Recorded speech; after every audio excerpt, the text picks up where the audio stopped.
ചെയ്ത് സമാധാനവും സുരക്ഷിതത്വവും തേടി പശ്ചിമ യൂറോപ്പിലെത്തിയ ഒരു സിറിയൻ കുടുംബത്തിന്റെ സ്വപ്നങ്ങൾ നെതർലാൻഡിലെ ശാന്തമായ തെരുവുകളിൽ ചോരയിൽ മുങ്ങി അവസാനിപ്പിച്ച വിസ്മയിപ്പിക്കുന്നതും വേദനാജനകവുമായ കഥയാണ് സുമയ്യ അൽ നാജറിന്റേത്. സിറിയയിലെ ആഭ്യന്തര കലാപങ്ങളിൽ നിന്ന് രക്ഷപ്പെട്ട് ഏറെ കഷ്ടപ്പെട്ടാണ് സുമയ്യയും ഭർത്താവ് ഖലീദ് അൽ നജറും തങ്ങളുടെ മക്കളെയും കൂട്ടി ഡച്ച് മണ്ണിൽ അഭയം പ്രാപിച്ചത്. വർഷങ്ങൾ നീണ്ട അനിശ്ചിതത്വങ്ങൾക്കൊടുവിൽ അവർക്ക് അഭയാർത്ഥി പദവി ലഭിക്കുകയും നെതർലാൻഡിലെ ഒരു കൗൺസിൽ ഹൗസിൽ താമസ സൗകര്യം ഒരുങ്ങുകയും ചെയ്തു. തുടക്കത്തിൽ ജീവിതം സുരക്ഷിതമാണെന്ന് തോന്നിപ്പിച്ച നിമിഷങ്ങളായിരുന്നു അത്. സർക്കാർ സഹായത്തോടെ സുമയ്യ ഒരു കാറ്ററിംഗ് ബിസിനസ് ആരംഭിച്ചു. കുട്ടികൾ പ്രാദേശിക സ്കൂളുകളിൽ പഠനം തുടങ്ങി. എന്നാൽ ഈ ഭൗതികമായ പുരോഗതികൾക്കിടയിലും ആ കുടുംബത്തിനകത്ത് ഒരു കനൽ എരിയുന്നുണ്ടായിരുന്നു. അത് പാശ്ചാത്യ സംസ്കാരവും തങ്ങളുടെ പരമ്പരാഗത മൂല്യങ്ങളും തമ്മിലുള്ള വലിയൊരു സംഘർഷത്തിന്റെ തുടക്കമായിരുന്നു. നെതർലാൻഡ്സിലെ ജീവിതം 8 വർഷം പിന്നിടുമ്പോൾ സുമയ്യയുടെ ജീവിതം പൂർണ്ണമായും തകർന്നു പോയിരിക്കുന്നു. ഒരു വശത്ത് സ്വന്തം മകൾ ദാരുണമായി കൊല്ലപ്പെട്ടതിന്റെ തിരോവേദന, മറുവശത്ത് ആ കൊലപാതകത്തിൽ പങ്കാളിയായതിന്റെ പേരിൽ ജയിലുകൾക്കുള്ളിൽ ഇരയായിപ്പെട്ട 2 ആൺമക്കൾ. ഇതിനെല്ലാം പുറമെ ക്രൂരത പ്രവർത്തിച്ച് മറ്റൊരു രാജ്യത്തേക്ക് കടന്നു കളഞ്ഞ ഭർത്താവ്. ഇത്തരത്തിൽ ഒരു കുടുംബം അപ്പാടെ തകർന്നടിയാൻ കാരണം ഭർത്താവായ ഖലീദ് അൽ നജറിന്റെ കടുംപിടുത്തവും ദുരഭിമാനവുമാണെന്ന് സുമയ്യ കണ്ണീരോടെ സാക്ഷ്യപ്പെടുത്തുന്നു. തന്റെ പ്രിയപ്പെട്ട മകൾ റിയാന്റെ മരണം ഒരു സാധാരണ കൊലപാതകമായിരുന്നില്ല, മറിച്ച് സാംസ്കാരികമായ വിഷേദം സ്വന്തം രക്തത്തിന് നേരെ തിരിഞ്ഞപ്പോൾ ഉണ്ടായ ഒരു ദുരഭിമാന കൊലയായിരുന്നു.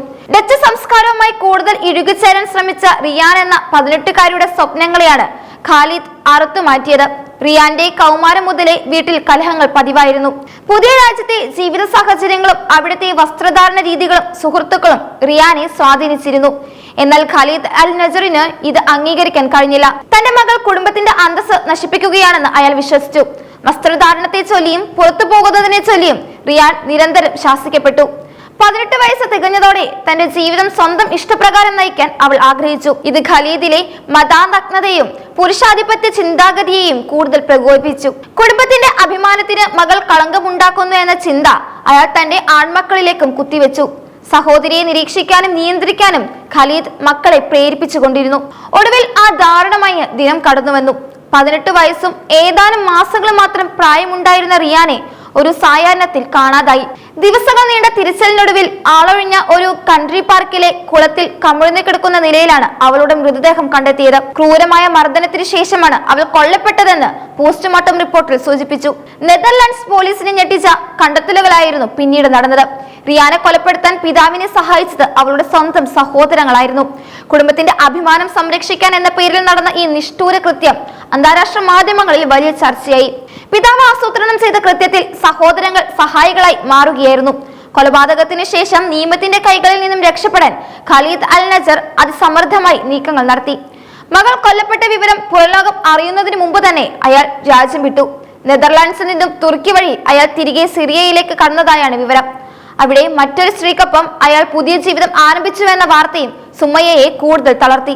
സ്വന്തം മകളെ കൊന്നൊടുക്കി 2 ആൺമക്കളെ ജയിലിലേക്ക് അയച്ച് തന്നെയും തകർത്ത് അയാൾ സുരക്ഷിതനായി ഇരിക്കുന്നുവെന്ന യാഥാർത്ഥ്യം സുമയ്യയ്ക്ക് താങ്ങാവുന്നതിലും അപ്പുറമാണ്. ഒരു കുടുംബത്തെ മുഴുവൻ അനാഥമാക്കിയ ഖലീദ് ഒരു ദുഷ്ടനാണെന്ന് സുമയ്യ ആവർത്തിക്കുന്നു.